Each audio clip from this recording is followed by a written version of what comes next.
सुनेत्रा पवार आणि त्यांची पोटनिवडणूक आपण एका मिनिटासाठी बाजूला ठेवू की अजितदादांच्या दुर्दैवी निधनानंतर होते. मुद्दा आहे ओबीसींच्या म्हणजे जनगणनेचा, म्हणजे जातनिहाय जनगणनेचा. त्याच्यानंतर ज्या काही योजना आहेत त्या तुम्ही लोकसभेच्या वेळी पण एक भूमिका घेतली होती ना. तुम्ही म्हटलं की विधानसभेच्या वेळी घेतली होती.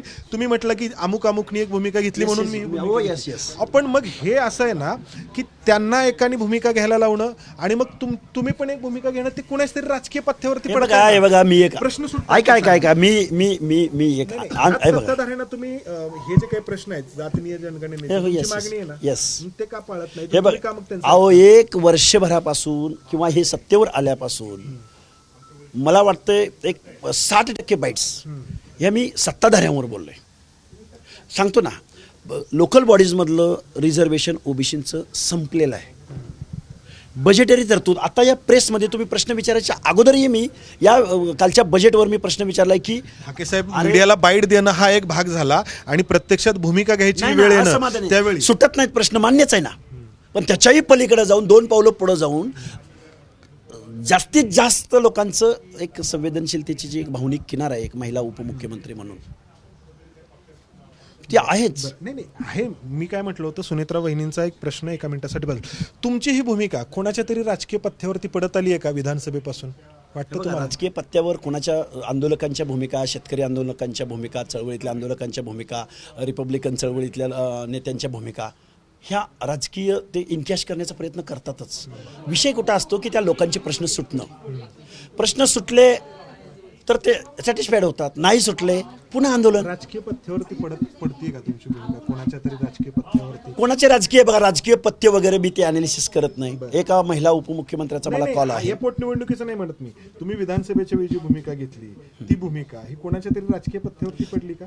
कुणाच्या पत्त्यावर पडली का नाही पडली ते राजकीय विश्लेषक विश्लेषण करतील, पण माझे प्रश्न सुटलेले नाहीत. आम्ही नाराज आहोत. आम्ही चळवळीतल्या पवारांचा प्रचार करणार का तुम्ही आता? हे बघा हे ठरवू आपण.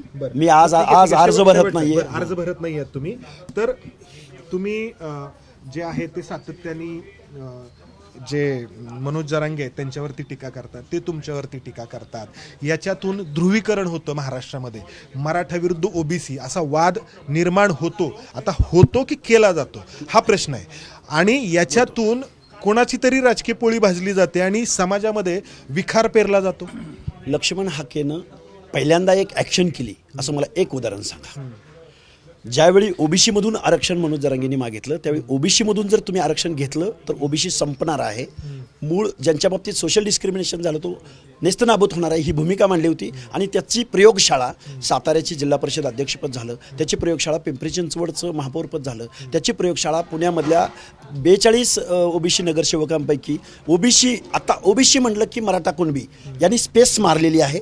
ती प्रयोगशाळा झाली ना, ते सिद्ध झालं ना. मग मी माझ्या या क्लासचं रिझर्वेशन किंवा त्यांचं प्रतिनिधित्व टिकलं पाहिजे म्हणून मी बचावात्मक जर आंदोलन पुकारत असेल तर त्याच्यामध्ये कोणालाच हरकत नाही. ऐका ना, तुम्ही तुमच्या समाजाबद्दल बोलता, मनोज जरांगे त्यांच्या समाजाबद्दल बोलतात, दोघांच्याही समाजाचे प्रश्न सुटत नाहीत. राजकीय फायदा मात्र ज्यांना व्हायचा आहे त्यांना होतो, हा आक्षेप आहे. प्रश्नच नाही ना. पुढारी किंवा राज्यकर्ती लोक ह्या आंदोलकांचे प्रश्न जर त्यांनी एकत्रित बसून तुमचं काय म्हणणं आहे, तुमचं काय म्हणणं आहे आणि तज्ज्ञ मंडळींचं काय म्हणणं आहे, म्हणजे लिगल ॲस्पेक्ट काय आहे त्याला, याच्यावर जर खरं जर राज्यकर्त्या लोकांनी बोलले असते तर हे वादच निर्माण झाले नसते. हाके साहेब, तुमच्यातला विद्रोही थोडासा शांत होत चाललाय का? अजिबात नाही. प्रचंड विद्रोही तुम्हाला इथून पुढच्या कालावधीमध्ये दिसेल. ठीक आहे. तर लक्ष्मण हाके ही निवडणूक लढवत नाहीयेत, मात्र आपलं काम पुढं सुरू ठेवेन असं ते म्हणतायत. आपण त्याकडे लक्ष ठेवून असो. एबीपी माझा, उघडा डोळे बघा नीट.